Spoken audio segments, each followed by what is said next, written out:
We welcome Sean Callahan of Husker Online. And Sean, you have a very busy time in Lincoln, Nebraska. You've got men's and women's basketball in the NCAA tournament.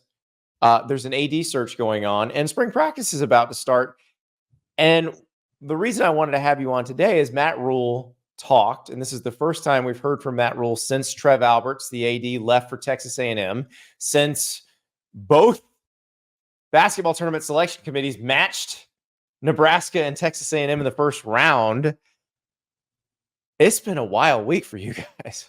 Yeah, I mean, honestly, I've seen a lot of weeks covering Nebraska that are up there, but this is up there. I mean, and I go back over 20 plus years to when Steve Peterson out of nowhere fired Frank Solich years ago. And but this week, during the heart of spring break, when the campus was empty, the coaches were all gone, to have your athletic director, who signed essentially a lifetime deal with Nebraska that guaranteed he would be the highest paid AD or one of the highest paid ADs in college football at all times. It was an 8-year fully guaranteed contract for Trev Alberts. You're like, okay, well, Trev's not going anywhere for a long time. To have that deal blow up in a matter of months after a lot of other things that happened behind the scenes, where they restructured the leadership, where he was reporting to the president, which was Ted Carter, that he left to Ohio State. I mean, they did a lot of things to kind of appease and make Trev Alberts happy. Stadium project that he's trying to lead right now that still hasn't been officially, finalized.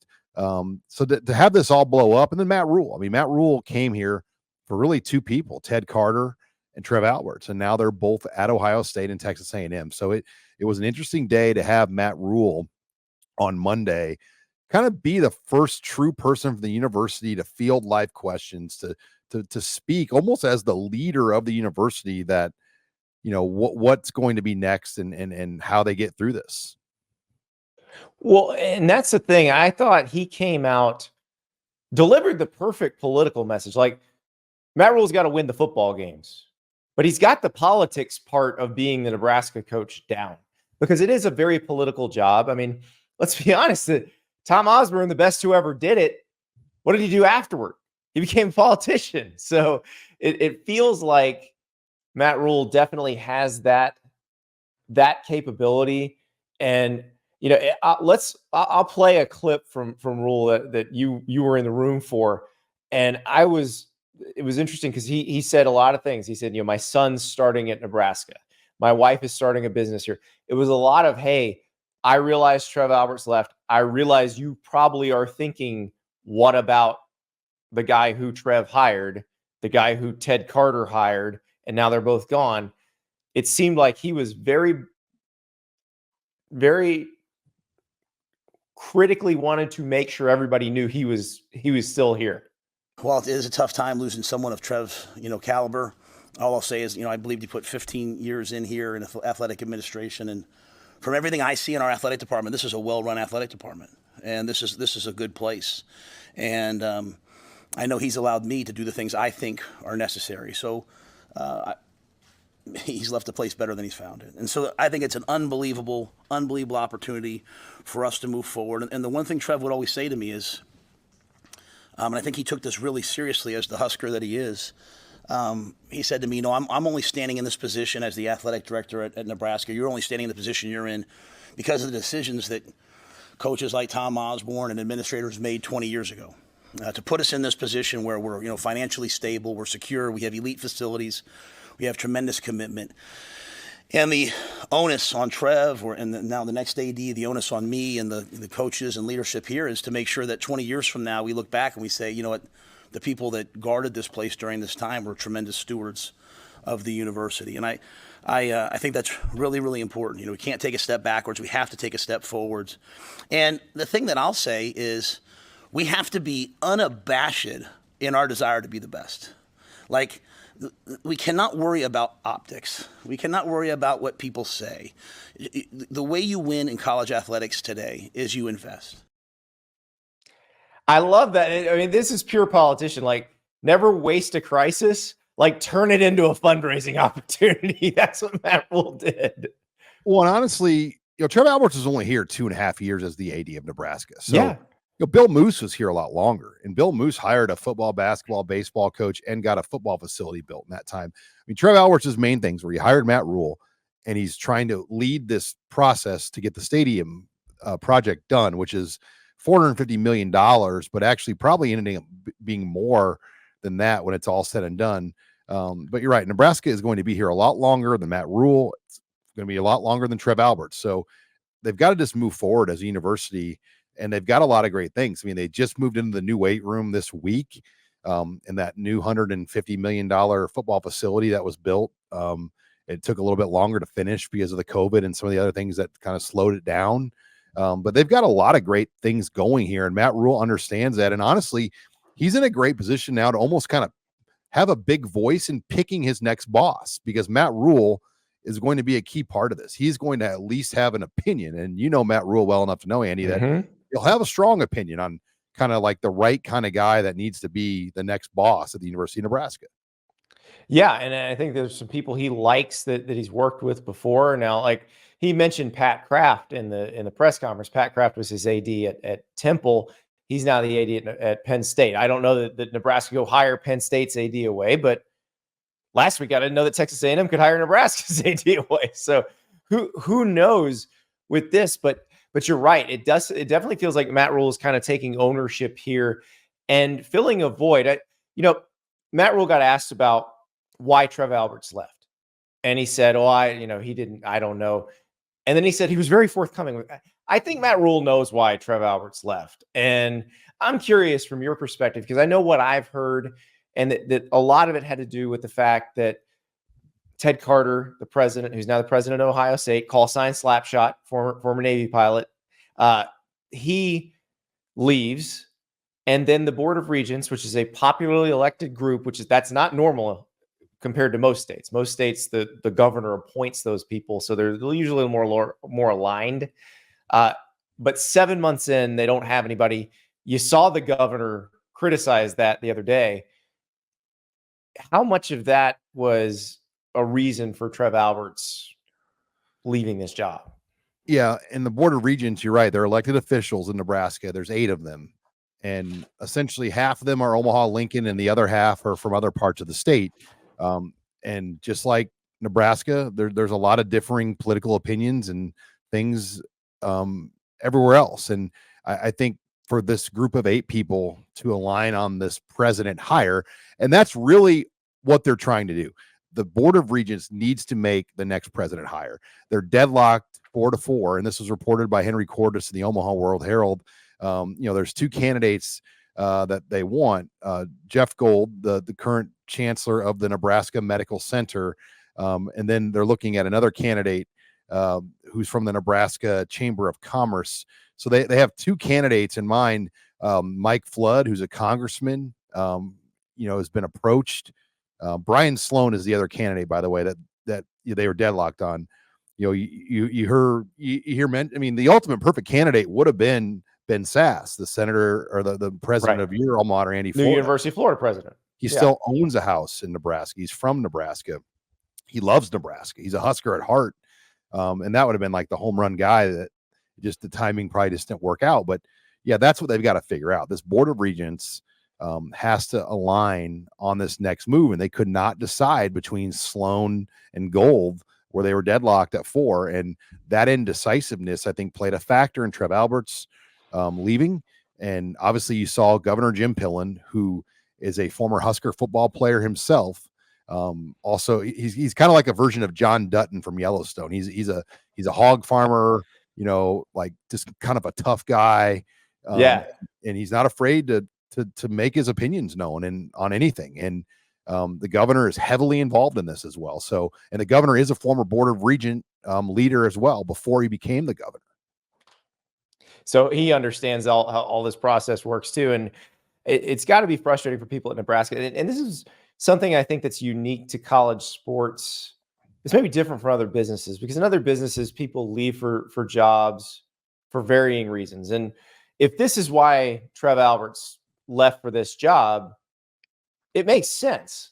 But because Trev Alberts is a Husker, because he left when he did, it creates this sort of existential dilemma Whereas if it were a normal business, nobody would even blink. They'd be like, "Oh, I get why you left." But now, it feels like you've got to have Matt Rhule and other people kind of stepping in and saying, "Look, this is a great job. This is great." And I do imagine like there's probably ADs that would crawl across broken glass to be Nebraska's AD. Yeah, I think the other thing was that stadium project. And if there wasn't somebody hired as the president that was fully aligned and on board with Trev Alberts with his vision of, he essentially wanted to create a Wrigleyville around Memorial Stadium, with entertainment districts and hotels and, redo the stadium and do a lot of things that have never been done before. It would have been the largest project ever done in the city of Lincoln and at the University of Nebraska by a wide margin. And if you don't have a president that's fully on board, or the regents who fully support some of the things being done, and there's pushback on your ultimate vision, that too would be hard after as far as they've gone with this project. So that's the other elephant in the room. What will happen with this project? What will a new president think? Are they going to scale any of it back? We just saw that Ole Miss recently. Yeah, I was going to ask you that. Has tabled. And I asked Trev Alberts that. We actually interviewed Trev, Andy, on Wednesday, the week before he left, the Wednesday before the Wednesday. And he didn't want to speak on that Ole Miss situation, but he was confident that he thought by the end of the summer they would be in front of the board of regents to move this forward. And the plan was they were going to have a bulldozer in there after the Iowa game. I guess that would have been the game before the Iowa game, which was Wisconsin. But they could essentially start, building this 2-year project of Memorial Stadium. But they're not near that point as we know right now. Well, but the thing is, with the difference between Nebraska and Ole Miss, and this is where probably Nebraska and Texas A&M are more similar. I don't think you have to choose one or the other at a place like Nebraska, where it's, do you have people donate to NIL or do you have people do this stadium project? And as you mentioned, this is not your typical stadium project. There's some public stuff around it. There's other income revenue streams that could potentially come from something like this. It's sort of a reinvigorating that area. Although I was going to, when you think about where it is, it's a pretty nice area already. And you've got a pretty nice downtown right there too.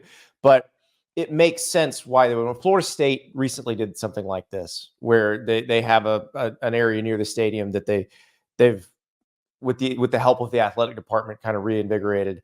And that makes more sense, I think, than just dumping money into the stadium where you could be sending it to NIL. But the thing is, at Nebraska, I think the passion's there that people are probably going to give no matter what. Right. And the NIL here, they're very lucky. I mean, the largest boosters of the program, the Pede family, run the NIL. And they have backstopped this to the point where they've been able to get through some rough waters with the coaching changes and the AD situations. But the Peds have made it where if they're short, they're there to help support and make sure whatever needs to be done from an NIL perspective is done. And, that's helped through this. But eventually, I think the vision is NIL will be brought more in-house, where the university, and Matt Rhule talked about this day, that they might have $20 million a year from their own money going towards annual NIL, where the collective would still have a role, but the university is going to be able to help more because of these absorbent TV money payouts that these schools are receiving right now.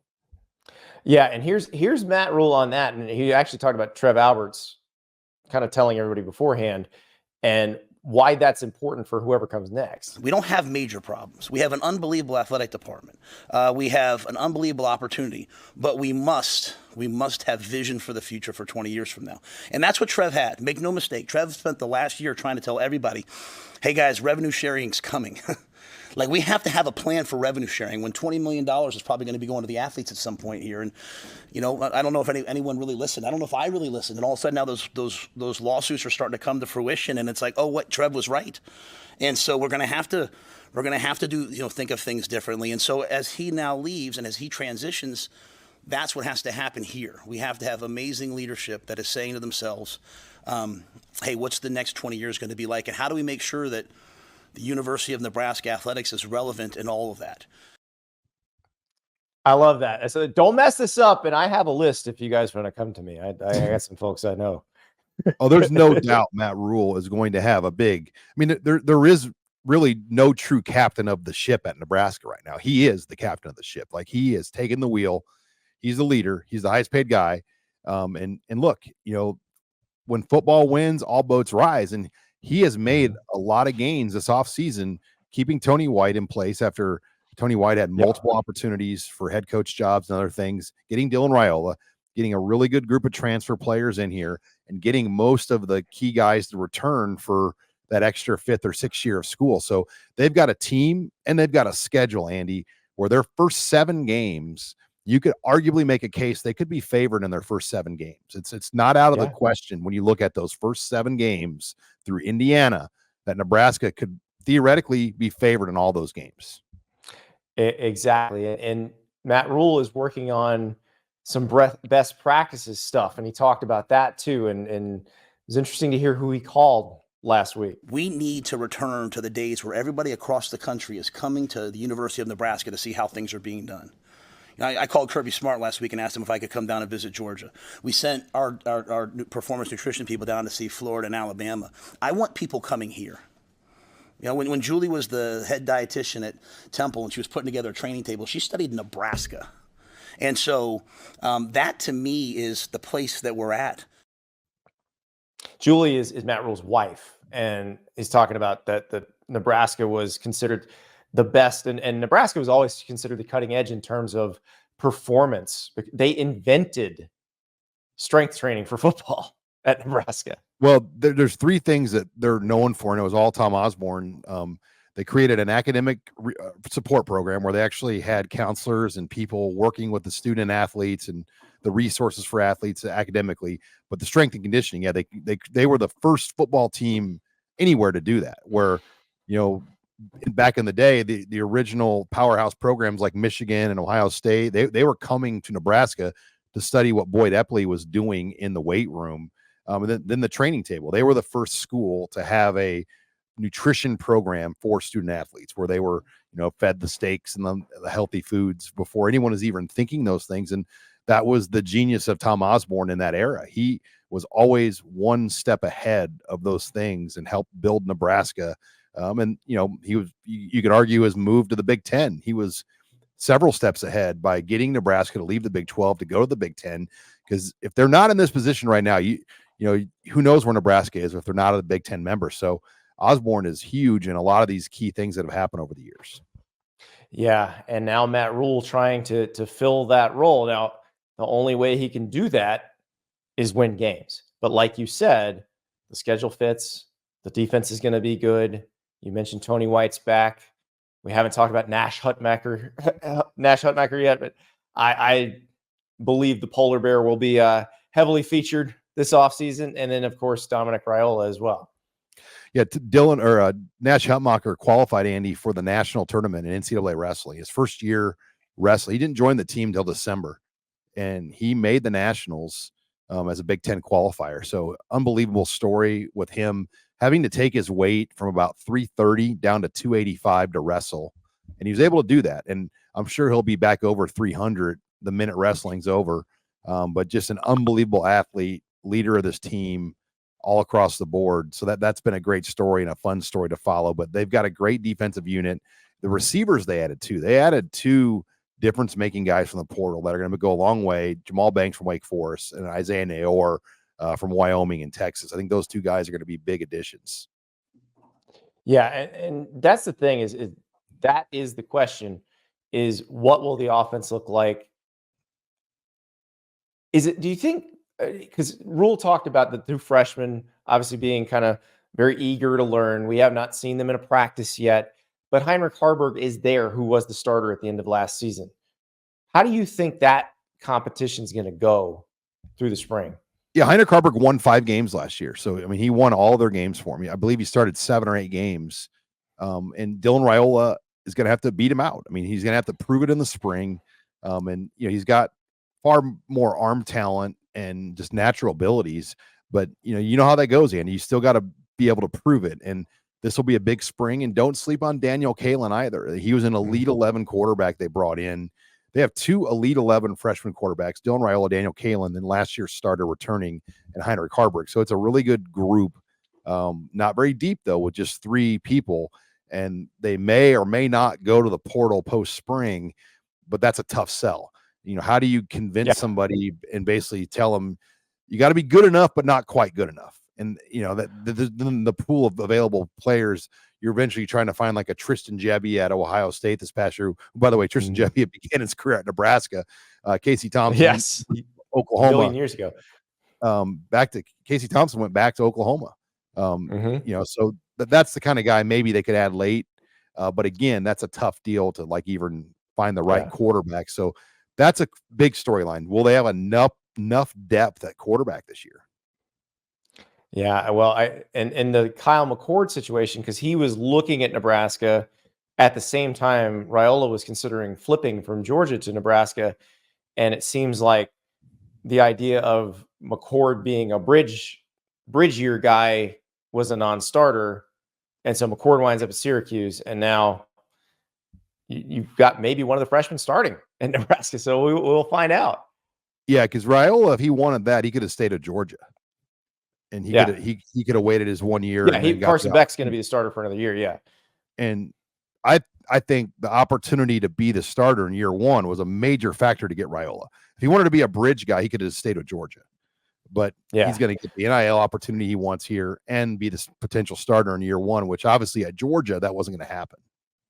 Yeah, he's got a coach who might be the governor of the state before all this is over. So this is He is pretty much the governor. Him and the governor, how many football coaches, Andy, you talk to a lot, literally have day-to-day dialogue with the governor? Not many. There was a time when Arkansas, when their governor was a massive Arkansas State booster, and so he was heavily involved. But it has been a long time since there's been that level of communication. Well, he's a former Husker. I mean, he played for exactly. Like I mean, he had a key fumble recovery in a game to beat Oklahoma back in the 70s. So he was a good player for Nebraska too. I mean, and it means a lot. I mean, football here means so much. I don't think people on the outside get it until you come and see it here. But the level of attention, number of media members, the way it's covered, it's really unlike a lot of other places in the country. Yeah, and Matt Rhule sort of grabbing the baton here, I think is smart. I think, again, it's all political, but that's part of the job. That is part of the job when you're head football coach in Nebraska. So now he's got to add the wins to it. But I think if he does, let's say he wins 8 games this year, that is, combine what he's doing now with that, and that's a pretty good foundation for yourself to be there a long time if that's what you want. Right, no doubt. I mean, it's all set up, and that schedule was a gift. I mean, I'm not saying they're going to win all 7, but they could easily win all 7 to start the year. Michigan's going, how come we didn't get that schedule? Michigan had that schedule the last 2 years, pretty much. It's true, pretty much. The national title. Michigan didn't play Colorado, though, so. Yeah, well, that's the Dion thing will be interesting because that's they'll be coming off playing North Dakota State, and all eyes will be on that game, just as it was last year. But if Nebraska doesn't turn it over a bunch of times at the end of the first half, I think we're talking about a little bit different situation. Well, in Texas, Michigan's that same day, so you have to think that's the big noon game on Fox, which people around here are happy about because they want Colorado in here at 2:30 or even better NBC night game. They want a hornet's nest for Deion Sanders that day. I would say night game. I will say I've been to a September game at 2:30 in the afternoon in Lincoln. It's hot. Everybody thinks Nebraska's cold. It is hot there in September. You got mosquitoes still. You got humidity. September can be hot. October is warm here. I mean, we haven't had a lot of cold months in November. I mean, everyone, like Frost's first year was the coldest November in 25 years, where we had some really bad games. But generally, you're going to see 50s and even 60s in November now. Yeah, I'm very excited for all of this, but just watching Matt Rhule sort of take that role on voluntarily, by the way, and I think it bodes well for him as long as he puts it all together on the field. Yeah, it's going to be an interesting spring. They start practice on Sunday. April 27th spring game, a very late spring here for Nebraska, which I think that they like that. They like to get a full winter in, go on spring break. They have a week this week of other, post-winter conditioning and games and activities they're doing. Then they'll go right into spring ball. Then the players will get a full month off. So it's a great schedule for a coach to kind of build a team. Well, we're going to see what kind of team he has built. Sean Callahan, thank you so much. And you got some basketball to cover now. Yeah, I'm not going to Memphis. Our guys are off to Sipple and Robin are going to be in Memphis, and should be a good week. A lot of red will be on Beale Street. Oh, well, get some ribs, the dry rub, phenomenal. Go to the Bass Pro Shops Pyramid. There's lots of fun to be had, and hopefully the Trev Alberts new team as the opponent isn't too triggering. So, Sean, thank you so much. Hey, thanks, Andy. Thank you so much for watching. Just a reminder, subscribe to this channel right here so you never miss an episode of Andy Staples on 3. And oh, by the way, watch all the other great videos on the On3 Sports YouTube channel.